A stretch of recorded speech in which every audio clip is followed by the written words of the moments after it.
ስንዴ ከእንግዲህ በኋላ ኢትዮጵያ ኢምፖርት አታደርግም፣ ከውጭ አታስገባም የሚለው ራዕይ ለብዙዎች በቀላሉ የሚቀበሉትና የሚዋጥላቸው አልነበረም።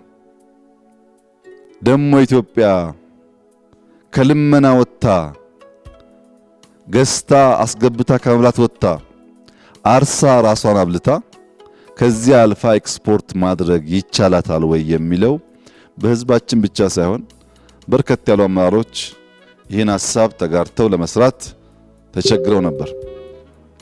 ነገር ግን ሶማሌ ክልል በእርሻ ማናቀው ክልል ሳይቀር ለማመን በሚቸግር ደረጃ ስንዴን በዘመናዊ መንገድ ማረስ፣ ማምረት፣ መብላት ብቻ ሳይሆን ለመሸጥ የሚያበቃ ምርት ማየት እንድንችል አድርገዋል።